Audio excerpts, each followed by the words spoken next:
Assalamualaikum and welcome to the preparation of BSc nursing. तो इसमें हम एक और चैप्टर का इंट्रोडक्शन पढ़ेंगे जिसमें एक और टॉपिक हम स्टडी करने जा रहे हैं एंजाइम चैप्टर। ठीक है, इस चैप्टर का नाम जो होगा वो होगा एंजाइम्स। ठीक है, आप इसमें इंट्रोडक्शन और कैरेक्टरिस्टिक ऑफ एंजाइम और एंजाइम के लिए जो मॉडल्स पेश किए गए वो और क्लासिफिकेशन ऑफ एंजाइम सारा कुछ हम देखेंगे। अगर इसका पार्ट 2 भी बनाना पड़ा तो वो भी इंशाल्लाह बनाएंगे। तो इस चैप्टर में हम बायोलॉजिकल मॉलिक्यूल्स के या फिर हम कह सकते हैं कि बायोलॉजिकल कैटलिस्ट जो होते हैं जिनको हम एंजाइम बोलते हैं, तो ये भी बायोलॉजिकल मॉलिक्यूल्स ही टर्म किए जाते हैं। लेकिन वो हम पहले चैप्टर को यानी कि देख चुके हैं। इसमें हम एंजाइम्स के बारे में देखेंगे। तो इसमें इंट्रोडक्शन में सबसे पहले हम ये पढ़ना है, हमने इंट्रोडक्शन करेंगे पहले बुक के हिसाब से, फिर मैं आपको ये डिटेल में समझाऊंगा।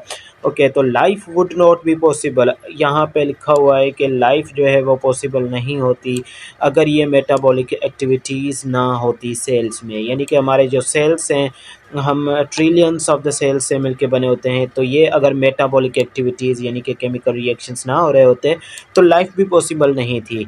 इन turn depended upon the catalytic molecules, ये टर्म सारा डिपेंड कर रहा है किस पे, कैटलिक मॉलिक्यूल्स में, जिसको हम कैटलिक यानी कि रिएक्शन को स्पीड अप करने वाला, केमिकल रिएक्शन को स्पीड अप करने वाला मॉलिक्यूल जिनको हम यहाँ पे क्या कहेंगे, एंजाइम्स कहेंगे। वैसे ऐसे बायो कैटलिस्ट भी कह सकते हैं। ठीक है, बायो कैटलिस्ट के नाम से भी इसे आप जो है वो लिख सकते हैं, बायो कैटलिस्ट। ठीक है, कैटलिस्ट कैटलिस्ट वर्ड अमूमन आपने केमिस्ट्री में सुना होगा। लेकिन यहाँ पे अगर ये कैटलिस्ट यूज़ हो रहा है बायोलॉजिकल यानी कि पॉइंट ऑफ व्यू से, तो हम जो है अ, इसे कहेंगे एंजाइम। अब without enzyme dynamic state of the cell would cease or exist, इनके बिना हमारी एक्टिविटीज़ यानी कि सेल की एक्टिविटीज़ जो होती हैं वो रुक जाती और पॉसिबल ना हो पाती। लाइफ जो है एक क्या है, मैश है, work involving a perfect coordination. Life में परफेक्ट कोऑर्डिनेशन चाहिए सारी एक्टिविटीज़ को, majority of the chemical reactions को, majority of the chemical reactions जो हैं हमारी बॉडी में हो रही हैं, जिसको हमने क्या कहा था, मेटाबॉलिक एक्टिविटीज़ कहा था। ठीक है, जिसमें एनाबॉलिक एंड जो है कैटाबॉलिक रिएक्शंस भी आ जाते हैं। कुछ रिएक्शन हमारे पास क्या होते हैं, रिज़ल्ट करते हैं बड़े मॉलिक्यूल्स बनाने में, और कुछ जो है वो बड़े मॉलिक्यूल्स की क्लैवेज यानी कि उनकी ब्रेकडाउन में। तो still others either utilize energy or liberate energy, और भी काफ़ी और प्रोसेस हैं जिनमें या तो एनर्जी बनती है, ठीक है, या तो एनर्जी यूज़ होती है। तो सारे ये रिएक्शन बहुत ही स्लो होते हैं, बहुत ही कम रेट पे होते। अगर इनको कैटलिस्ट ना मिलता यानी कि एक ऐसा बायोमोलिक्यूल ना मिलता, एक ऐसा केमिकल ना मिलता जो कि इनको क्या करे, इनको स्पीड अप करे। ठीक है, तो इन कंडीशन को जो है मद्देनज़र रखते हुए, इन कंडीशंस के मद्देनज़र क्या है कि लिविंग सेल्स जो हैं लाइफ की प्रोसेस कैरी आउट करते हैं। लिविंग सेल लाइफ के जो केमिकल रिएक्शंस हैं उनमें प्रोसेसेस हो रहे होते हैं, और यही रिएक्शंस प्रोसीड हो रहे होते हैं हाई रेट्स पे, लो रेट्स पे। ठीक है, और एक स्वीटेबल रेट पे यानी कि नॉर्मल रेट पे। तो ये सारा किसकी वजह से, ये सारा एंजाइम्स की वजह से। This is due to the presence of some specialized substance, ये कुछ स्पेशलाइज्ड सब्सटेंस की वजह से है, जिसको आप बायो कैटलिस्ट बोलेंगे। यानी कि स्पीड अप करने वाला, रिएक्शंस को स्पीड अप करने वाला। कैटलिस्ट केमिस्ट्री में सुनते हैं कि रिएक्टेंट्स को क्या करेगा, स्पीड अप करेगा ताकि रिएक्शन जल्दी से हो सके। अगर ये सेम चीज़ें बायोलॉजी के पॉइंट ऑफ व्यू से देखें या फिर बॉडी में देखें, तो इन्हें बायो कैटलिस्ट कहा जाएगा, जो कि सेल के अंदर ही बनते हैं। ठीक है, तो ऐसे सब्सटेंस क्या करते हैं, अगर इनकी डेफिनेशन बनाने पे आए तो एंजाइम्स क्या हैं, ऐसे मॉलिक्यूल्स हैं जो कि बायोलॉजिकल प्रोसेस को क्या करते हैं, स्पीड अप करते हैं। ठीक है, बायोलॉजिकल प्रोसेस को स्पीड अप करते हैं, हमारी डिफरेंट मेटाबॉलिक एक्टिविटीज़ को कैरी आउट करते हैं, उनको स्पीड अप करते हैं। अगर ये ना होते तो यानी कि खाना हज़म करने का प्रोसेस भी 3-4 दिन लग जाते। तो ऐसा कुछ समझें। ठीक है, बहुत ही स्लो होते हैं इनके बगैर। तो आइए ज़रा सा मज़ीद इसकी डेफिनेशन देखेंगे। वो कुछ इस तरह से है। बायोकैटलिस्ट आर कॉल्ड एंजाइम्स, तो इन्हीं बायोकैटलिस्ट को हम एंजाइम कह रहे हैं। इनका मतलब होता है, ये ग्रीक ओरिजिन वर्ड है, ग्रीक लैंग्वेज से है। तो इनका मतलब होता है इनसाइड, एंजाइम्स का मतलब होता है yeast. Term enzyme was coined by, अब ये फ्रेडरिक विल्हेम कोहन ने जो है ये टर्म पेश किया था एंजाइम का। फ्रेडरिक विल्हेम कोहन ने ये टर्म दिया था एंजाइम का। एंजाइम की डेफिनेशन आपने जानी कि ये ऑर्गेनिक सब्सटेंस हैं जो कि कहाँ मौजूद होते हैं, बॉडी में होते हैं, और ये स्पीड अप करते हैं कैटालिक, स्पेसिफिक कैटालिक रिएक्शन को क्या करेंगे, यानी कि स्पेसिफिक रिएक्शन को कैटालाइज करेंगे। और ये टर्म जो दिया गया था वो 1878 में दिया गया था। फ्रेडरिक विल्हेम कोहन ने ये टर्म, यानी कि एंजाइम का नाम जो था वो इस बंदे ने रखा था। उसके बाद हम देखें कि एंजाइम को अगर हम डिफ़ाइन करना चाहें तो ये कुछ इस तरह से डिफ़ाइन होंगे। ये ऑर्गेनिक सब्सटेंस हैं जो कि सिस्टम में पाए जाते हैं। ठीक है, यहाँ पे ये ज़रा सी स्पेलिंग मिस्टेक है। कैपेबल ऑफ कैटलाइजिंग, जो कि क्या है, कैटलाइज करने के, स्पीड अप करने के काबिल हैं स्पेसिफिक केमिकल रिएक्शन को लिविंग सिस्टम में। किसी भी लिविंग सिस्टम में ये स्पेसिफिक केमिकल रिएक्शन को स्पीड अप करने के काबिल होते हैं। ठीक है, एंजाइम की कुछ कैरेक्टरिस्टिक्स देखेंगे कि एंजाइम के कैरेक्टरिस्टिक्स क्या थे। ये इंट्रोडक्शन हमने एंजाइम का देख लिया। कैरेक्टरिस्टिक्स ऑफ एंजाइम में अगर हम बात करें तो सबसे पहले हम ये पढ़ेंगे कैरेक्टरिस्टिक्स या फिर कैरेक्टर्स ऑफ एंजाइम क्या हैं, इनकी खसूसियात एंजाइम्स की क्या होती हैं। ठीक है, तो एंजाइम्स हमारे पास हम ये जान चुके हैं कि बायोकैटलिस्ट होते हैं और ये लिविंग बॉडी में, यानी कि लिविंग सेल में, ऑफ कोर्स प्रोटोप्लाज्म में जो है वो प्रोड्यूस होते हैं। प्रोटोप्लाज्म की कुछ डेफिनेशन लिख लें तो प्रोटोप्लाज्म मीन्स के यहाँ पे ये सेल है, साइटोप्लाज्म होता है यहाँ पे, ये सेल वाल, यहाँ सेल मेम्ब्रेन ले लें, सेल मेम्ब्रेन ले लें, ये साइटोप्लाज्म, और ये न्यूक्लियस है, ये न्यूक्लियोप्लाज्म। तो सारा ये जो वाटर होगा, ठीक है, वाटरी मटेरियल सेल का, उसको आप प्रोटोप्लाज्म मीन्स के सेल के अंदर का मटेरियल। ठीक है, एंजाइम क्या है, बायोकैटलिस्ट हैं, बनते हैं कहाँ पे, produced in the protoplasm, synthesize in the cell, यानी कि सिंथेसाइज होते हैं, सेल के अंदर बनते हैं। अब कुछ एंजाइम्स जो हैं प्रोटीनियस इन नेचर होते हैं। Most of the enzymes means के ज़्यादातर एंजाइम्स हमारे पास देखने को जो आते हैं वो प्रोटीनियस इन नेचर होते हैं और मैक्रो मॉलिक्यूल्स होते हैं, यानी कि बिग मॉलिक्यूल्स होते हैं। ग्लोब्यूलर प्रोटीन के बिग मॉलिक्यूल्स होते हैं और इनका मॉलिक्यूलर वेट भी क्या होता है, ज़्यादा होता है। उसके बाद हम देखें तो या तो ये either they are consist of protein, या तो ये प्रोटीन से मिलके बने होते हैं, जैसे कि कम्प्लीटली हमारे पास एंजाइम जो है कम्प्लीटली ये वाला एमाइलेज जो है कम्प्लीटली प्रोटीन से मिलके बना है, या फिर पेप्सिन जो कि दोनों पेप्सिन पे यानी कि प्रोटीन पे ही अटैक करेंगे। तो ये क्या होते हैं, कम्प्लीटली प्रोटीन से मिलके बने होते हैं। Either they are consist of protein, या तो ये एमाइलेज जैसे कि और पेप्सिन प्रोटीन से मिलके बनते हैं, अलोंग विद द प्रोटीन के साथ बनेंगे, या तो ये नॉन प्रोटीन पार्ट भी इनके साथ होगा, जैसे कि हमारे पास एसिटाइल CoA जो है वो देखा जाता है। वो आ गया, हम एग्जांपल से भी समझेंगे। एंजाइम क्या करता है, एंजाइम जो कि सेल के अंदर within the cell act करेगा, अपना काम परफॉर्म करेगा, किसी भी केमिकल रिएक्शन को एंजाइम जो है सेल के अंदर रह के परफॉर्म करेगा, उसको स्पीड अप करेगा रिएक्शन को, तो उसे हम कहेंगे एंडो एंजाइम। और इसी तरह से अगर सेल के बाहर उसका फंक्शन है, and enzyme which acts outside the cell, enzyme जो कि सेल के बाहर एक्ट करेंगे, तो उन एंजाइम्स को हम एक्सो एंजाइम कहेंगे। ओके, तो ये स्पेसिफिक इन नेचर होते हैं और फंक्शन में, यानी कि इनका काम अलग होगा। जैसे कि हम बोलेंगे कार्बोहाइड्रेट को डाइजेस्ट करने के लिए अलग किस्म के होंगे, और प्रोटीन को डाइजेस्ट करने के लिए अलग एंजाइम्स होंगे, लिपिड्स को डाइजेस्ट करने के लिए अलग एंजाइम होंगे। तो हर फंक्शन के लिए ये स्पेसिफिक इन नेचर और स्पेसिफिक इन फंक्शन है मीन्स के, और मच ग्रेटर इन साइज़ हैं। अब ये इनकी साइज़ बड़ी होती है इनके सबस्ट्रेट से, यानी कि इनका सबस्ट्रेट क्या होता है वो भी हम पढ़ेंगे। फॉर एग्जांपल यहाँ पे मैं अगर आपको बोलूँ कि ये एंजाइम है, ठीक है, ये एंजाइम है कंप्लीट, और ये इस पे जो केमिकल रिएक्शन होने के लिए अटैच होगा वो सबस्ट्रेट है। ये सबस्ट्रेट है S और ये एंजाइम है E, ठीक है, E से रिप्रेजेंट करेंगे इसे। तो ये मच ग्रेटर यानी कि साइज़ में क्या होंगे, एंजाइम बड़े होंगे। अब आप देख सकते हैं यहाँ पे ये वाली साइज़ ज़रा सी बड़ी है, ये क्या है, साइज़ में ये स्ट्रक्चर बड़ा है और ये जो है वो छोटा है, ठीक है। यानी कि क्या है, यहाँ पे ये वाला स्ट्रक्चर बड़ा है, इतना आप देख सकते हैं। तो ये ग्रेटर देन साइज़ में क्या होंगे, ग्रेटर होंगे। उसके बाद हम नेक्स्ट पॉइंट जो है वो देखेंगे, हैव पार्टिकुलर साइट्स, इनके पास मखसूस जगह होती है सबस्ट्रेट जहाँ पे आके रिएक्ट करता है, और इस साइट को हम एक्टिव साइट बोलते हैं, ठीक है। इस साइट को हम क्या बोलेंगे, एक्टिव साइट बोलेंगे। अब जैसा कि हम यहाँ पे ज़रा सा इरेज़र का भी यूज़ कर लेते हैं, ठीक है, इरेज़र को यूज़ करें तो यहाँ पे कुछ ज़रा सा हम कुछ इस तरह से ये चेंजिंग कर लेते हैं। तो यहाँ पे इरेज़र का ये ज़रा सा यूज़ करते हुए आपको ये दिखाऊं कि ये अगर मैंने ड्रा किया,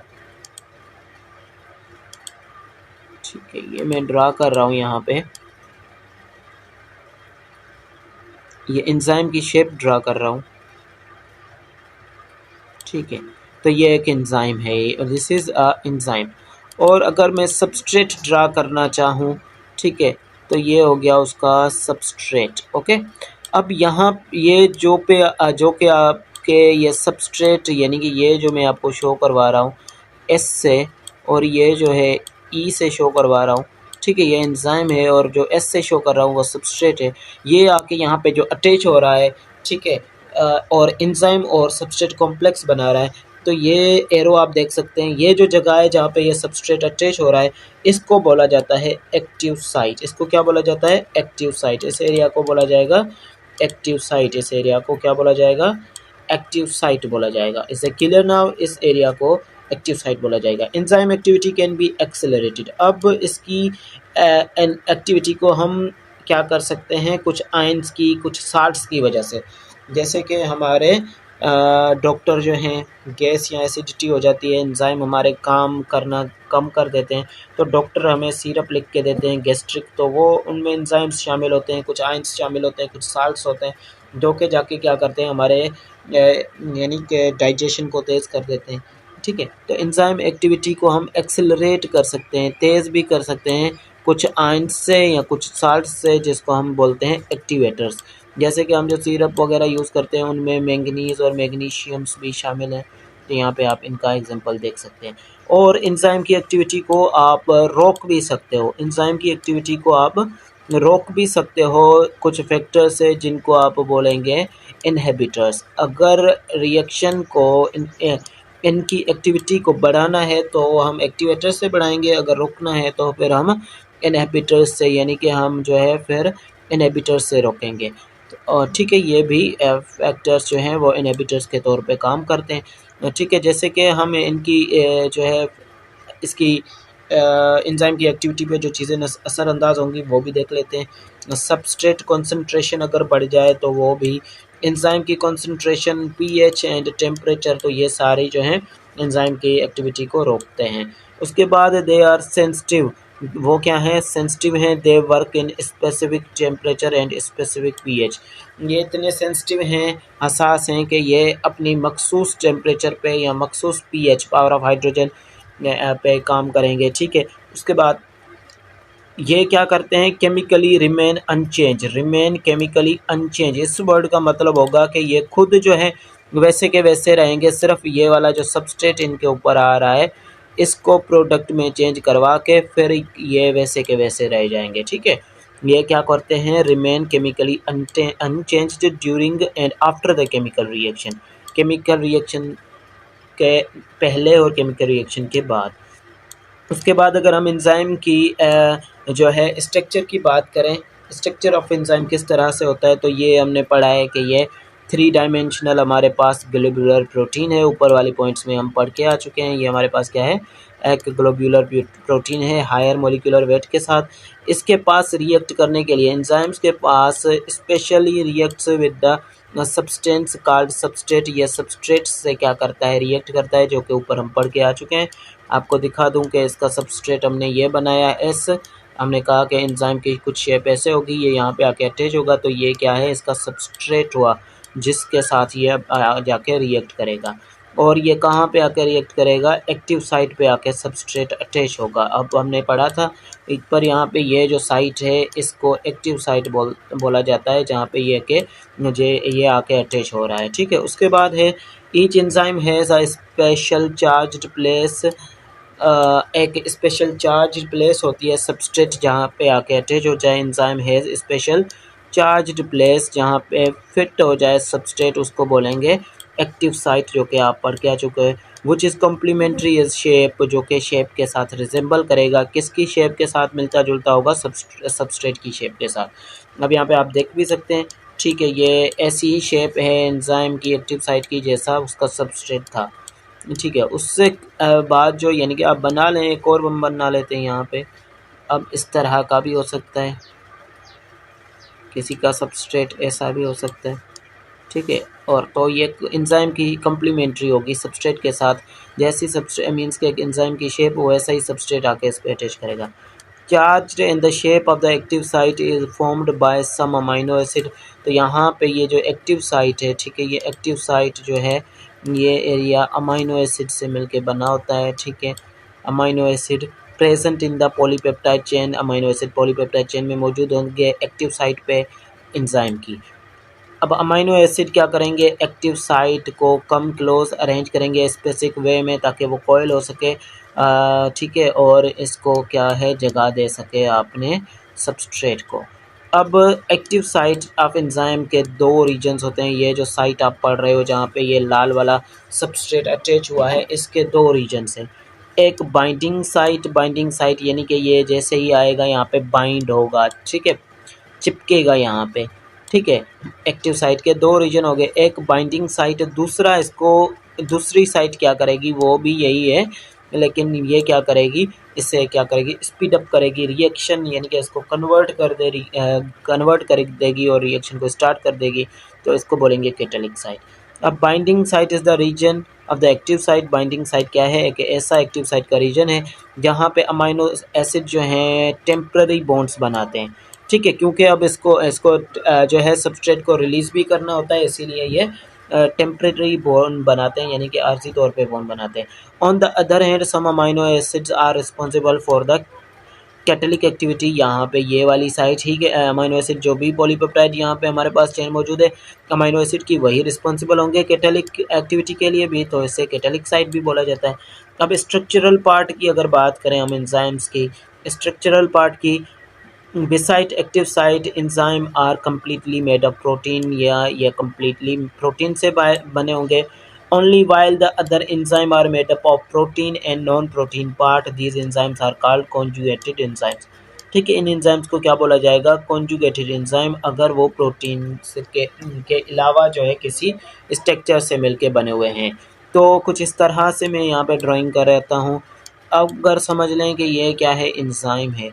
यहाँ तो ये अमूमन मोस्टली पूरा जो है वो बने होते हैं किस चीज़ से, हमारे पास बने हुए होते हैं प्रोटीन से, लेकिन कुछ हिस्सा अगर इनका अगर प्रोटीन से नहीं मिलके बना तो इस पार्ट को हम बोलते हैं कॉन्जुगेटेड एंजाइम, इस पार्ट को हम बोल देते हैं नॉन प्रोटीनस पार्ट, ठीक है। इस पार्ट को बोलेंगे एनपी, नॉन प्रोटीनियस पार्ट, और इसको बोलेंगे प्रोटीनियस पार्ट।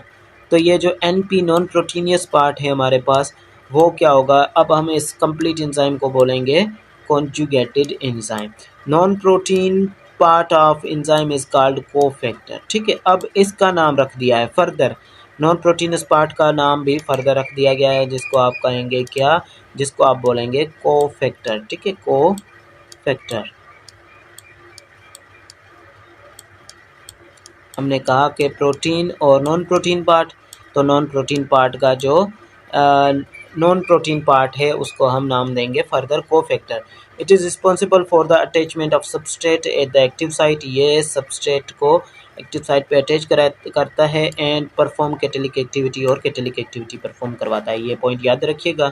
द कोफैक्टर में भी ऑर्गेनिक और इनऑर्गेनिक, अब ये भी अंडरलाइन कर लेते हैं यहाँ पे। कोफैक्टर हमारे पास ऑर्गेनिक भी हो सकता है और इनऑर्गेनिक भी हो सकता है, ये वाला हिस्सा हमारे पास ऑर्गेनिक चीज़ों से मिलके बना हो सकता है और इनऑर्गेनिक से भी मिलके बना होता है।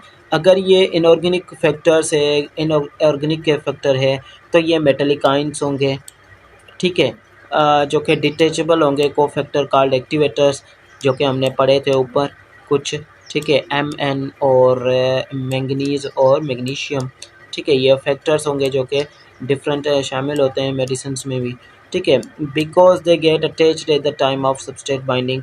उसके बाद अदर जो हैं आर, दूसरे हमारे पास क्या होंगे, ऑर्गेनिक होंगे, जो कि क्या होंगे, उनको फर्दर भी डिवाइड किया जा सकता है। अगर ये इनऑर्गेनिक हैं तो ये मेटेलिक आयंस होंगे, ठीक है, और अगर ये ऑर्गेनिक हैं हमारे पास, इनऑर्गेनिक तो हो गया मेटेलिक आयंस, इनऑर्गेनिक हैं तो इनको फर्दर दो ग्रुप्स में डिवाइड कर सकते हैं। एक को हम कोएंजाइम के कहेंगे, दूसरे को प्रोस्थेटिक ग्रुप कहेंगे। कोएंजाइम्स जो हैं वो डेरिवेटिव्स होती हैं वाइट, जैसे कि वाइटामिन्स की, जैसे कि निकोटीन और flavin and NAD and FAD, ये क्या है, कोएंजाइम्स। और प्रोस्थेटिक ग्रुप क्या है, दे like inorganic factors attach at the time of substrate binding and detergent. Other type of group organic cofactor is called prosthetic. दूसरा हमारे पास प्रोस्थेटिक ग्रुप होता है। आई होप कि ये पॉइंट आपको समझ में आ गया होगा। स्ट्रक्चरल पार्ट पढ़ रहे हैं, हमने पढ़ा है स्ट्रक्चरल पार्ट में, एक बार फिर से मैं आपको समझा दूं कि ये प्रोटीन है, इसका पार्ट है, एक प्रोटीन वाला पार्ट, दूसरा नॉन प्रोटीन वाला पार्ट। ये नॉन प्रोटीन वाला पार्ट,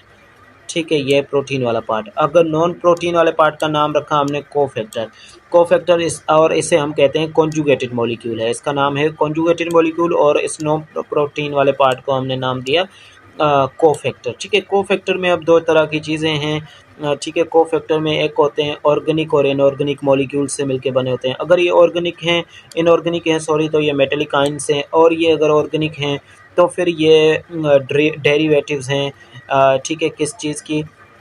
हमने कहा कि यहाँ पे इनके फिर दो पार्ट्स आ गए, एक आ गया हमारे पास प्रोस्थेटिक ग्रुप, दूसरा आ गया कोएंजाइम।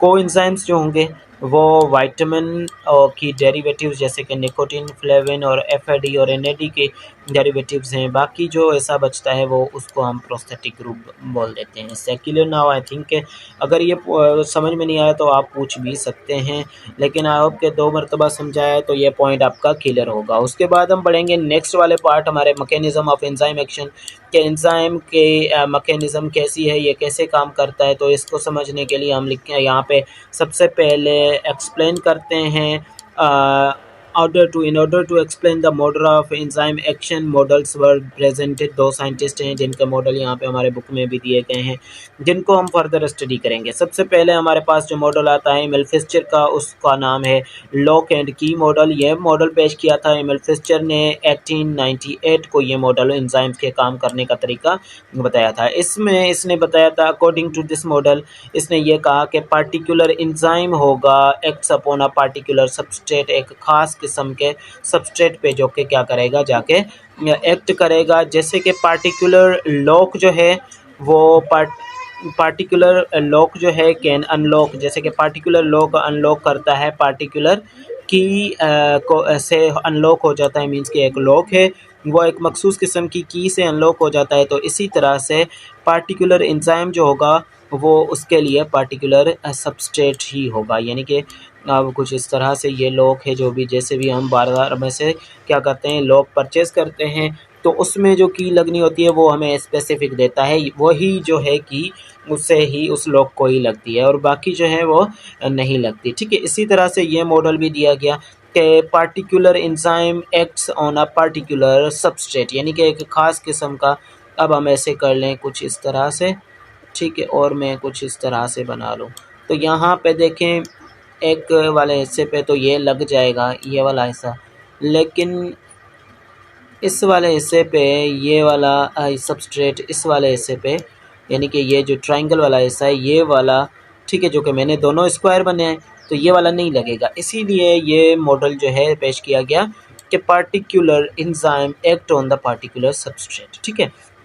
उसके बाद हम देखेंगे हमारे पास दूसरा, तो इसीलिए इस मॉडल को लॉक एंड की मॉडल पेश किया गया, क्योंकि एमिल फिशर ने एग्जांपल दिया लॉक एंड की का, इसीलिए इसको लॉक एंड की मॉडल पे नाम दे दिया गया। उसके बाद इंड्यूस्ड फीड मॉडल की अगर बात करें तो लॉक एंड की मॉडल के बाद एक और जो है हमारे पास आया induced feed model, question land in 19 जो है हमारे पास 1959 में ये पेश किया गया था अनदर मॉडल, जिसका नाम जो रखा गया वो था इंड्यूस्ड फिट मॉडल। ठीक है, the killer now induced fit model नाम उसका रखा गया। ये इंड्यूस्ड फिट मॉडल क्वेश्चन ने दिया था 1959 में। इंड्यूस्ड फिट, इसने कहा ही stated that when a substrate combined with the enzyme, इसने कहा जब एक सबस्ट्रेट क्या करता है, ये एंजाइम है, ठीक है, तो जब एक सबस्ट्रेट एंजाइम के साथ क्या करेगा, कंबाइन करेगा, it induces change in the enzyme structure, ये एंजाइम क्या करेगा, स्ट्रक्चर में चेंज लाएगा। चेंज जो होगा वो एंजाइम को क्या करेगा, मींस के combine with the enzyme, substrate क्या करेगा, इट इंड्यूसेस, एंजाइम क्या करेगा, चेंज करेगा खुद में ताकि सबस्ट्रेट को जगह दे दे। Change enables the enzyme to perform catalytic activity, और यही चेंज जो है वो एंजाइम को कैटालिटिक एक्टिविटी परफॉर्म करने के लिए एफिशिएंट बनाता है। ठीक है, ये मॉडल जो था ये किसने पेश किया, ये मॉडल हमारे पास induced fit model. Induce word का मतलब ही होता है इंड्यूस हो जाना, सुकड़ हो जाना, किसी चीज़ को जगह देना। इसने कहा कि सबस्ट्रेट जैसा भी होगा ये क्या करेगा, उससे इस तरह को इसको फिट होने के लिए क्या करेगा, खुद को इस तरह से इसकी शेप में ऐसे कर देगा, इंड्यूस हो जाएगा ताकि ये सबस्ट्रेट इसमें फिट हो जाए, और ये इसी चेंज की वजह से ही एफिशिएंसी प्रोवाइड करता है और कैटालिटिक एक्टिविटी जो है वो परफॉर्म होती है। आई थिंक के समझ में आ गया होगा। एक तरह का एंजाइम है, ठीक है, वो कुछ इस तरह से है, और ये क्या करता है, एंजाइम इंड्यूस होता है, अपनी शक्ल में चेंजिंग लाता है ताकि सबस्ट्रेट इसमें फिट हो जाए और कैटालिटिक एक्टिविटी जो है वो आगे बढ़े। The catalytic site is flexible, इससे इसके हिसाब से इंड्यूस फिट मॉडल के हिसाब से कैटालिटिक एक्टिविटी जो है, कैटालिटिक एक्टिव साइट क्या होगी, फ्लेक्सिबल होगी। Therefore the change in active site, इसीलिए एक्टिव साइट में जो चेंजिंग आ जाएगी, अकर during the catalytic reaction is responsible for the conversion of substrate into product. ये दो मॉडल जो है वो एंजाइम की एक्टिविटी को समझने के लिए पेश किए गए थे। अब हम देखेंगे एक्टिव साइट क्या होती है। दरअसल एक ऐसी पॉइंट या फिर ये एक्टिव साइट, हमने कहा कि एंजाइम कैसे काम करता है, ये इतने सारे केमिकल रिएक्शंस कैसे स्टार्ट करवा लेता है, तो हमने कहा कि एंजाइम के पास एक चीज़ होती है जिसको हम बोलते हैं एक्टिव साइट। तो एक्टिव साइट को हम कुछ इस तरह से डिफाइन कर सकते हैं कि it can be defined as the minimum quantity of energy, यानी कि कम से कम क्वांटिटी एनर्जी की जो कि हम क्या है जो रिक्वायर्ड है activate the atoms or molecules through a condition in which they can undergo a chemical transformation in the living system। यानी कि केमिकल रिएक्शन को स्टार्ट करने के लिए, केमिकल रिएक्शंस को स्टार्ट करने के लिए हमारे पास क्या होता है कि एक बैरियर को क्रॉस करना होता है। बैरियर को क्रॉस करने के लिए मिनिमम अमाउंट या फिर minimum quantity of energy required होती है एटम्स या फिर मॉलिक्यूल्स को, ताकि वो एक लिविंग सिस्टम में, जानदार सिस्टम में क्या करें, एक रिएक्शन को स्टार्ट करवा सकें। फॉर एग्जाम्पल ये एक्टिवेशनल एनर्जी को आप यहाँ पे एग्जांपल कुछ इस तरह से समझ लें। मैं सॉरी यहाँ पे ड्राइंग करता हूँ, उसके बाद मिटा दूँगा। ये बैरियर है, हमने ये एक ग्राफ बनाया है, ठीक है, ये एक हम क्या बना रहे हैं, ग्राफ बना रहे हैं, ठीक है। अब ये रिएक्शन यहाँ से स्टार्ट होता है और इतनी एनर्जी चाहिए इस रिएक्शन को स्टार्ट होने के लिए, लेकिन एक्टिवेशनल एनर्जी क्या होगी, एंजाइम कुछ यहाँ से, ये मीन्स के छोटी amount, minimum amount of energy जो सिर्फ रिएक्शन को स्टार्ट करवा दे, ठीक है। एक बैरियर इतना था, लेकिन यहाँ पे एक्टिवेशनल एनर्जी जो एंजाइम के पास होती है वो यहाँ से ऐसे हो गई, ठीक है, इतनी अमाउंट ऑफ एनर्जी में ही काम हो गया और रिएक्शन स्टार्ट हो गया। तो इस तरीके को हम क्या बोलेंगे कि एक्टिवेशनल एनर्जी क्या होगी, द मिनिमम एनर्जी ऑफ, ठीक है। उस यहाँ पे फिर से देख लेते हैं, defined as the minimum quantity of energy, minimum quantity होगी एनर्जी की जो कि रिक्वायर्ड होगी एक्टिव एटम्स को, जो कि एक्टिवेट करने के लिए किसको, एटम्स को या फिर मॉलिक्यूल्स को, ताकि वो ऐसी कंडीशन में आ जाएं और रिएक्शन करें, केमिकल प्रोसेस को स्टार्ट करें, ट्रांसफॉर्मेशन के लिए रेडी हो जाएं, किस सिस्टम में, लिविंग सिस्टम में। Heat is used to increase in the effective collision and work as activational energy, but in अब नॉन लिविंग सिस्टम में तो हम हीट को यूज़ करते हैं, ठीक है, किसी भी जैसे कि हम खाना पकाएं तो उसको उसी लेवल पे लेके जाने के लिए हम क्या करते हैं, हीट देते हैं, ठीक है। लेकिन यहाँ पे नॉन लिविंग सिस्टम है और हम जो है लिविंग सिस्टम है, तो living system this heat can not be provided, तो हम हीट इसी तरह से डायरेक्ट यूज़ नहीं कर सकते क्योंकि नॉन लिविंग सिस्टम नहीं है। इसीलिए ऐसी एनर्जी होती है जो कि इन केमिकल रिएक्शन को स्टार्ट करवाने के लिए यूज़ की जाती है, उसको एक्टिवेशनल एनर्जी कहा जाता है, जो कि रिएक्शंस को एंजाइमेटिक रिएक्शंस को जो है एंजाइम एक्टिविटी को स्टार्ट करने के लिए यूज़ की जाती है। उसके बाद जो है ये क्या करते हैं, ये बहुत ही इंपॉर्टेंट रोल्स होता है, इनका बहुत ही इंपॉर्टेंट रोल होता है। The important role played by the enzyme during reaction is that they lower the activational energy. वो क्या करते हैं, एक्टिवेशनल एनर्जी, रिएक्शन को स्टार्ट करने की एक्टिवेशनल एनर्जी कम कर देते हैं। The enzyme reacts with the energy rich and energy poor molecules के साथ, दोनों तरह के मॉलिक्यूल्स के साथ रिएक्शन करेगा और इंटरमीडिएट कॉम्प्लेक्स बना के बॉन्ड्स को ब्रेक करेगा और एंजाइम जो है प्रोडक्ट में आगे चेंज करेगा उसे। If the activational energy of this complex is low, many molecule can participate in reacting in this way activational energy is lowered। इसी तरह से activational energy लो की जाती है enzyme but in this activational equilibrium ratio of the reactants and product concentration is never altered। लेकिन means के product और reactants जो कि रिएक्ट आ रहे हैं, रिएक्टेंट्स हैं, रिएक्ट करके प्रोडक्ट में उनको चेंज किया जा रहा है, वो रेशो कभी भी चेंज नहीं होता। ठीक है, ये एंजाइम का काम होता है कि वो एक्टिवेशनल एनर्जी को लो करवाएं और क्या करें कि रिएक्शन को प्रोसीड करवाएं और प्रोडक्ट को यानी कि सबस्ट्रेट को प्रोडक्ट में चेंज करके दें। उसके बाद हम पढ़ेंगे यहाँ पे कि फैक्टर्स कौन से हैं जो कि स्टार्टिंग में हमने जाने थे कि जो कि एंजाइम की एक्टिविटी को इफेक्ट कर सकते हैं। तो हमने कहा कि सबसे पहले एंजाइम एक्टिविटी की डेफिनेशन देखेंगे।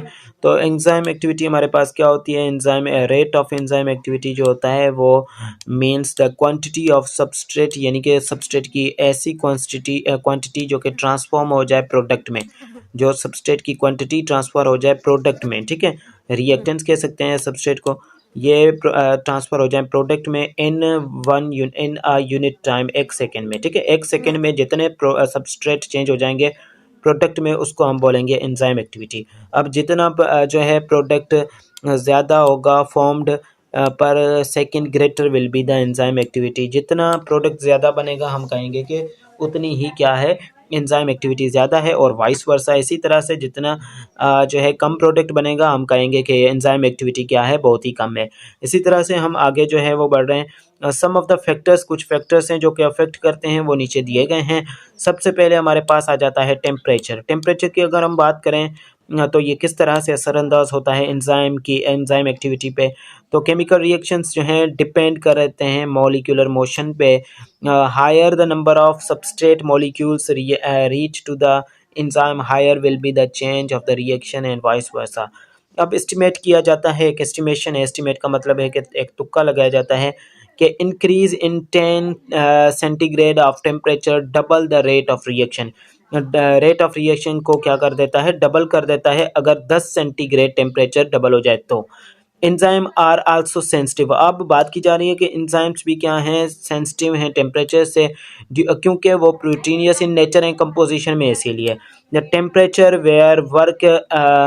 Where enzyme work maximally or rate of enzyme activity is maximum is called optimum temperature. अब ऐसा टेम्परेचर यहाँ पे एंजाइम एक्टिविटी ज़्यादा होगी और एंजाइम सही तरह से काम करेंगे, उसको ऑप्टिमम टेम्परेचर कहा जाता है। हम बात कर रहे थे the temperature where enzyme work maximally, यानी कि वो टेम्परेचर जिसमें एंजाइम जो है ज़्यादा से ज़्यादा मैक्सिमम काम करता है, or rate of enzyme activity, या फिर एंजाइम एक्टिविटी का रेट सबसे ज़्यादा होता है, तो इस टेम्परेचर को हम ऑप्टिमम टेम्परेचर कहेंगे। ठीक है, ऑप्टिमम टेम्परेचर कहते हैं। अब बेलो या अबव, इस टेम्परेचर से आगे या फिर पीछे, यानी कि ऊपर या नीचे अगर ये टेम्परेचर हो जाता है तो भी एंजाइम एक्टिविटी क्या होती है, असरअंदाज होती है, यानी कि कम हो जाती है।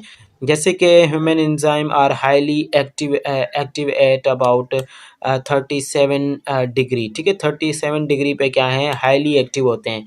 And all are completely denature at 100। ठीक है, और क्या होते हैं, सारे कम्प्लीटली डीनेचर हो जाते हैं 100 सेल्सियस पे। सारे मैक्सिमम काम करते हैं 37 डिग्री सेल्सियस पे और डीनेचर हो जाते हैं 100 डिग्री सेल्सियस पे।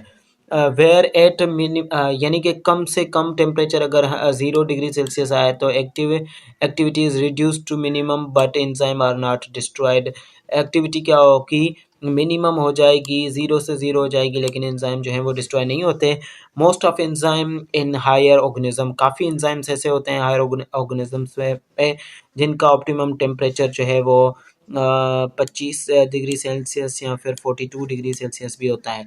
जैसे कि सम बैक्टीरिया जो हैं बहुत ही हॉट स्प्रिंग में भी यानी कि सर्वाइव कर लेते हैं, जिनको हम क्या कहते हैं, थर्मोफिलिक बैक्टीरिया कहते हैं। दे हैव ऑप्टिमम टेम्परेचर, इनका थर्मोफिलिक बैक्टीरिया का टेम्परेचर जो होता है 70 डिग्री सेल्सियस तक भी होता है।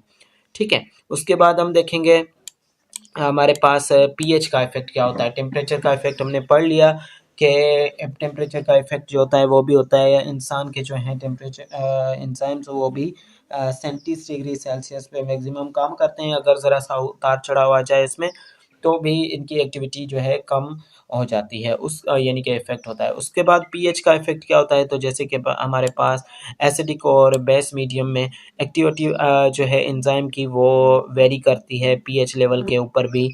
जो कि पीएच स्केल आप देख चुके हैं यहाँ पे कि मैंने बार मैं हर लेक्चर में ड्रा करता हूँ।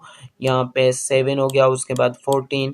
ठीक है, यहाँ पे ये एसिडिक साइड है और ये बेस साइड है, बीच में नॉर्मल है। तो काफ़ी एंजाइम जो है कहाँ पे काम करेंगे वो देखते हैं। Activity of enzyme varies considerably with the pH and there is generally a marked optimum pH। तो जैसे कि हमने ऊपर लेक्चर में ऑप्टिमम टेम्परेचर भी पढ़ा तो यहाँ पे ऑप्टिमम पीएच भी होता है। ठीक है, विथ एंजाइम, हर एंजाइम के साथ नैरो रेंज के साथ वो काम करता है। The pH is marked effect on the chains on amino acid chain which is from tertiary structure and protein. अब देखते हैं पीएच का रोल क्या होता है। तो यहाँ पे हमारे पास majority of the human digestive enzyme, यानी कि हमारे डाइजेस्टिव ट्रैक में जो मेजोरिटी एंजाइम्स पाए जाते हैं वो काम करते हैं मैक्सिमम एक रेंज पे जो कि है 7 से 8 पीएच। ठीक है, हमने कहा कि 7 से 8, और 7 में न्यूट्रल होता है, जैसे कि पानी का पीएच जो है वो 7 होता है और ब्लड का 7.4 या 7.3 होता है। इसी तरह से हमारे पास 7 से 8 के जो है वो लेवल पे रेंज पे ये काम करते हैं विथ फ्यू एक्सेप्शन। कुछ एक्सेप्शन है, जैसे कि गैस्ट्रिक एंजाइम्स जो हैं जिनकी पीएच जो है बहुत कम होती है, जैसे कि एसिडिक कंडीशन में ऑप्टिमम पीएच इनकी 1.4 है। ठीक है, उसके बाद पेप्सिन की। ठीक है, इसके बाद हमारे पास but works in the range of 1.5 to 2.5। On the other side amylase enzyme released from pancreas, amylase जो पेनक्रियाज से रिलीज होता है वो काम करता है बिल्कुल ही एल्कलाइन यानी कि बेस पे, वो होता है 8.5 पीएच पे। तो आप देख सकते हैं कि पीएच भी इफेक्ट करता है। कुछ जो हैं एक्सेप्शंस भी दी गई हैं, लेकिन डाइजेस्टिव ट्रैक के यानी कि हमारे निज़ाम के जो भी हमारे पास हैं एंजाइम्स वो 7 से 8 पे काम करते हैं, लेकिन कुछ की एक्सेप्शन दी गई है जैसे कि पेप्सिन की, और कुछ जो है पेप्सिन जो है वो हाईली इसकी पीएच जो होती है 1.4 होती है, लेकिन ये काम कर लेता है 1.5 से 2.5 के लेवल एसिडिक मीडियम में। उसके बाद यानी कि हमारे गेस्ट HCl की वजह से जो आता है एसिडिक मीडियम बन जाता है स्टमक में, वहाँ पे भी काम कर लेता है। उसके बाद अल्कलाइन लेवल पे भी काम करने वाला हमारे पास पेनक्रियाज से रिलीज होने वाला एमाइलेज है जो कि 8.5 पीएच पे भी काम करता है। एंजाइम कॉन्सेंट्रेशन की अगर हम बात करें, enzyme activity depends upon the availability of substrate. Enzyme की एक्टिविटी जो होगी, एंजाइम का रेट जो होगा वो डिपेंड करता है सबस्ट्रेट की अवेलेबिलिटी पे, एंजाइम मॉलिक्यूल्स की यानी कि substrate and the enzyme molecules की अवेलेबिलिटी पे। If the substrate to the concentration is very high, अगर क्या है substrate to the concentration means के सबस्ट्रेट क्या है, कंसंट्रेशन ज़्यादा है, the enzyme concentration is directly proportional to the concentration of enzyme. ठीक है, एंजाइम डायरेक्टली क्या करेगा, एंजाइम जो रिलेट करेगा सबस्ट्रेट की क्वांटिटी से। बट इन रियल कंडीशन में क्या होता है, रियल कंडीशन में concentration of substrate is always limited, लेकिन सबस्ट्रेट हमेशा कम ही मिकदार में आता है, इसीलिए क्या होता है कि एंजाइम जो है वो आसानी से काम कर लेता है। ठीक है, इस रियल कंडीशन में क्या होगा, आपके पढ़ने की पॉइंट जो है वो ये है कि in real condition concentration of substrate is always limited. Always क्या होगी, लिमिटेड होगी, so enzyme activity increase with the increase in the enzyme concentration initially, but after some time it remains constant. Substrate concentration की अगर हम बात करें तो substrate concentration क्या है? Rate of reaction increase with the increase concentration of substrate. अब rate of reaction भी बढ़ता है किसके साथ? इंक्रीज्ड रेट ऑफ सबस्ट्रेट के साथ। In condition where enzyme concentration remain constant, उस कंडीशन में जब एंजाइम की कॉन्सेंट्रेशन जो हो वो कांस्टेंट हो, ठीक है। उसके बाद क्या होगा? There increase remain continue until the available enzyme become saturated with the subject. ये इंक्रीमेंट जारी रहेगा जब तक कि इन अवेलेबल एंजाइम जो है वो बिजी ना हो जाए हमारे पास सब्सट्रेट के साथ। ओके, तो यही जो है वो इसमें इम्पोर्टेंट पॉइंट थी जो कि और नहीं है, इसको तो यहाँ पे ज़रा सा स्किप करेंगे और पोर्शन को एंजाइम इनहिबिशन को देखेंगे कि एंजाइम इनहिबिशन के बाद हमारे पास जो है हमारे पास आ जाती है क्लासिफिकेशन एंजाइम, जो कि लास्ट टॉपिक है हमारे पास। ओके, तो आज देखने वाले हैं हम कि कॉम्पिटेशन एंजाइम इनहिबिशन क्या होता है। एंजाइम इनहिबिशन यानी कि एंजाइम की एक्टिविटी को रोकने का process. Some enzyme does not work properly, कुछ जो है एंजाइम प्रॉपर्ली काम नहीं करते, या system wants to decrease the enzyme activity, या तो कभी कभी सिस्टम खुद ही एंजाइम की एक्टिविटी को रोकने की कोशिश करता है ताकि ज़्यादा प्रोडक्ट ना बन जाए, ठीक है। समटाइम्स क्या होता है कि एंजाइम काम नहीं करते, या तो सिस्टम खुद, हमारी बॉडी खुद ये चाहती है कि अब ज़्यादा प्रोडक्ट ना बने, तो इसीलिए एंजाइम इनहिबिशन की ज़रूरत पड़ती है। Enzyme related process enzyme production और enzyme activities called enzyme inhibition. अब तीन तरह की हमारे पास यहाँ पे एंजाइम इनहिबिशन यानी कि एंजाइम की एक्टिविटी को रोकने का प्रोसेस जो है उसमें तीन तरह के स्टेप्स दिखाई देते हैं। एक नॉन इनहिबिशन, दूसरा कॉम्पिटिटिव इनहिबिशन, तीसरा जो है अनकॉम्पिटिटिव इनहिबिशन। अब इनकी डेफिनेशन ज़रा सा देखेंगे कि ये किस तरह से काम करते हैं। तो कॉम्पिटिटिव इनहिबिशन की अगर हम बात करें तो ये अकर होता है by the molecules which are very similar to the substrate, यानी कॉम्पिटिटिव करके ये अगर एक्टिव साइट है, ठीक है, तो ये यहाँ के बिल्कुल ही ऐसे मिमिक्स बिल्कुल ही इस तरह से दिखने वाले, यानी कि सबस्ट्रेट्स जैसे दिखने वाले यहाँ पे आके अटैच हो जाएंगे। तो ये मुकाबला कर रहे हैं इनहिबिट प्रोसेस को इनहिबिट करने के लिए, मुकाबला करके ये एंजाइम एक्टिविटी रुकवा रहे हैं, तो इसीलिए इसको क्या कह रहे हैं? Competitive inhibition. और very similar to the substrate and bind the active site, और क्या करते हैं? एक्टिव साइट पे बाइंड हो जाते हैं इंस्टीड द ओरिजिनल सबस्ट्रेट के बगैर। The molecules block active site, यही मॉलिक्यूल्स जो होंगे क्या करेंगे? इनहिबिटर्स, इनको इनहिबिटर को कहा जाएगा। ये क्या करेंगे? रिएक्शन को, यानी कि molecule block the active site को रोक देंगे फॉर द एक्चुअल सबस्ट्रेट। जब एक्चुअल सबस्ट्रेट सच में जो ऐसा होगा वो अगर आएगा तो इसके लिए जगह ही नहीं होगी।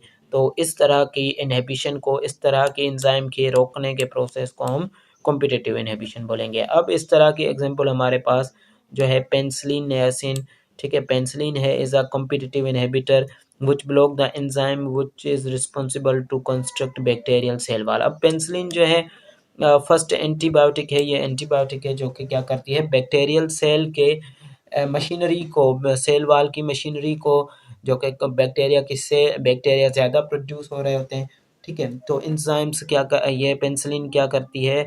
जाके उसके सेल वाल पे अटैच हो जाती है और उससे ज़्यादा बढ़ने नहीं देती, कंस्ट्रक्ट नहीं करने देती, तो इसी तरह से वो बैक्टीरिया खुद वहाँ पे डिस्ट्रॉय हो जाता है। उसके उसी के साथ if this inhibition is reversible, अगर ये रिवर्सिबल है, it can be overcome by increasing concentration. अगर कंसंट्रेशन ज़्यादा कर देंगे तो ये ओवरकम हो जाएगी substrate, so that as active site become available for more जो है substrate molecules, then inhibitor molecules are around and gain entry to these sites। उसके बाद नॉन कॉम्पिटिटिव की बात करें तो नॉन कॉम्पिटिटिव कुछ इस तरह से होता है, यहाँ पे बिना मुकाबले के, यानी कि ये एक साइट है, सपोज करें ऐसा साइट है, हमने पढ़ा कि कॉम्पिटिटिव वाले यहाँ पे आके अटैच होते हैं, लेकिन नॉन कॉम्पिटिटिव वाले इस एलोस्ट्रेटिक साइट पे आके, ठीक है, एंजाइम की इस साइट को एक्टिव साइट बोलेंगे, और ये बाकी वाली जो साइट है उसको बोलेंगे एलोस्ट्रेटिक साइट, ठीक है। बाकी वाली साइड यहाँ से लेके ये साइट जो है इसको एलोस्ट्रेटिक साइट बोलेंगे।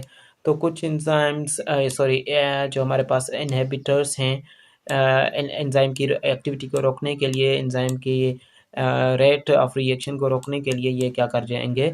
एलोस्टेटिक साइड पे आके अटैक करेंगे ताकि इसकी शेप में जो है वो बिगाड़ आ जाए, बिगड़ जाए इसकी शेप, और सबस्ट्रेट सही तरह से अटैच ना हो जाए। तो ये था हमारे पास नॉन कॉम्पिटिटिव इनहिबिशन। लेकिन बुक से देख लेते हैं। Non competitive inhibition is the type of inhibition when molecule binds with the enzyme at any site, यानी कि किसी भी साइट पे, एक्सेप्ट द एक्टिव साइट के बगैर। These molecules are called non competitive inhibitors. Binding sites are very away from the active site. Binding site यानी कि जहाँ पे ये अटैच करेंगे वो एक्टिव साइट से क्या होंगे, बहुत ही दूर होंगे, जिसको हम एलोस्ट्रेटिक साइट भी कहते हैं। उसके बाद हम देखेंगे हमारे पास एक और है अनकॉम्पिटिटिव इनहिबिशन। अनकॉम्पिटिटिव इनहिबिशन में क्या करता होता है वो देख लेते हैं। It is also known as anti competition. इसको हम एंटी कॉम्पिटिशन इनहिबिशन भी बोलते हैं। ये कब होती है, जब व्हेन एंजाइम को क्या करना होता है, बाइंड करना होता है। When enzymes inhibitor bind only the complex format between enzyme and substrate. ES, this type of inhibition typically occurs when reaction with two or more substrate or products। ठीक है, मीन्स के जब भी प्रोडक्ट ज़्यादा बन चुका होता है और रोकना होता है प्रोसेस को, या सबस्ट्रेट जो है एक या एक से दो से ज़्यादा बाइंड हो जाए प्रोडक्ट से, तो उसको हम क्या बोलेंगे, उसको हम बोलेंगे कि एंटी कंपटीशन या विथआउट कंपटीशन। अब कंपटीशन भी नहीं करेंगे लेकिन एंजाइम की एक्टिविटी को क्या कर देंगे, रोक देंगे। उसके साथ साथ हमारे पास क्लासिफिकेशन ऑफ एंजाइम, जो कि लास्ट टॉपिक है आज का। क्लासिफिकेशन ऑफ इन मींस के एंजाइम्स नहीं बल्कि classification of enzyme on the basis of reactions. तो ये हैं ऑक्सीडो रिडक्टेज। अब यहाँ पे ASE आपको लास्ट में दिखाई देगा हमारे पास एंजाइम्स में ठीक है, लास्ट में। तो इन एंजाइम को रिक्वायर पर ऑक्सीडेशन परफॉर्म करनी होती है और रिडक्शन के रिएक्शन करने होते हैं, रिमूव करना होता है हाइड्रोजन आयन को रिस्पेक्टिवली। तो इसीलिए जैसे कि फेरोडॉक्सिन रिड्यूसिंग सब्सटेंस और ट्रांसफरेज नाम से ही जाहिर है कि ये क्या करेंगे, ट्रांसफ़र करेंगे एक ग्रुप को from one substance to another. तो इसको हम बोलेंगे transferase or phosphate from ATP to hexose. जैसे कि ATP से ये क्या करता है, हेक्सोस रिलीज करता है, ADP बना देता है। तो इसी तरह से ये ट्रांसफरेज किसी एक ग्रुप को ट्रांसफ़र करने के लिए। हाइड्रोलेज एंजाइम यानी कि ये क्या करेंगे, वाटर की प्रेजेंस में हाइड्रोलाइज करेंगे। दीज आर डाइजेस्टिव एंजाइम, इनको डाइजेस्टिव एंजाइम भी कहा जाता है, जो कि बॉन्ड्स को हाइड्रोजन बॉन्ड्स को या बॉन्ड्स को ब्रेक करने के लिए यूज़ किया जाता है, जैसे कि H2O and convert oligomers into monomers. ठीक है, लाइएज। अब लाइएज का है कैटेलाइज, ठीक है, एंजाइम कैटेलाइज ब्रेक डाउन और स्पेसिफिक कोवलेंट बॉन्ड को कैटेलाइज करेंगे एंड रिमूव करेंगे एक ग्रुप को और पानी की मदद से। तो इसको हम बोलेंगे लाइएज। ठीक है, एस मीन्स के एंजाइम कैटेलाइज करेंगे या फिर ब्रेक डाउन करेंगे पानी की मौजूदगी में एक कोवलेंट बॉन्ड को, या फिर रिमूव करेंगे एक ग्रुप को। ठीक है, तो उससे हम क्या करेंगे, पानी की मौजूदगी में ये रिएक्शन होगा तो उससे हम कहेंगे लाइएज। उसके बाद है आइसोमरेज। आइसोमरेज की हम बात करें तो ये क्या है, कैटेलाइज करेगा इंट्रामोलिक्यूलर और रीअरेंजमेंट करेगा आइटम्स की इन द मॉलिक्यूल्स, और क्या बनाएगा, एनअदर आइसोमर बनाएगा, जैसे कि ग्लूकोज 6 फॉस्फेट। ठीक है, कन्वर्ट इनटू फ्रैक्टोज 6 फॉस्फेट में। ग्लूकोज 6 फॉस्फेट को इसने कन्वर्ट कर दिया किस में, फ्रैक्टोज 6 फॉस्फेट में। तो इस प्रोसेस को हम क्या बोलेंगे, इस आइसोमरेज, इस एंजाइम को हम आइसोमरेज बोलेंगे। इसी तरह से लाइगेज जो है सिंथेसाइज ऑफ यानी कि कुछ चीज़ें बनाने में के लिए enzyme catalyse the condensation reaction like DNA and RNA polymers. ठीक है, तो ये क्या है, लाइगेज होते हैं हमारे पास। Classification of enzyme based on the substrate. ठीक है, जो प्रोटीएज हैं वो एक्ट करेंगे प्रोटीन पे, जैसे कि ट्राइप्सिन और पेप्सिन पे। लाइपेज है perform hydrolysis of fatty acid. Lipase lipid से है, तो ग्लाइसरॉल और फैटी एसिड को ग्लाइसाइडेस ग्लाइकोसाइडेस। तो ग्लाइकोसाइडेस आपको पता है कि ग्लूकोज की बात हो रही है, तो यहाँ पे कार्बोहाइड्रेट मॉलिक्यूल जैसे कि अमाइलेज और एमाइलोज पे एक्ट करेगा, कन्वर्ट कर देगा उसको माल्टोज पे। सेल्यूलोज जो है सेल्यूलेज एक्ट करेगा सेल्यूलोज और माल्टेज पे, और उनको माल्टोज और सक्रोज में कन्वर्ट कर देगा। इसी तरह से न्यूक्लियस है जो कि डिफरेंट न्यूक्लिक एसिड्स पे क्या करेगा, एक्ट करेगा, जैसे कि RNAs और DNAs, ATPase, ये सारे कुछ। इसी तरह से आज जो है ये कंप्लीट एंजाइम चैप्टर के जो भी क्वेश्चन बन सकते थे हमने कंप्लीटली देखे। ये आपको एमडीकेट में भी काम आ सकते हैं, तो एमडीकेट के लिए भी आप इसे वैलिड जो है समझ सकते हैं। मिलते हैं नेक्स्ट लेक्चर में। टेक केयर एंड अल्लाह हाफिज़।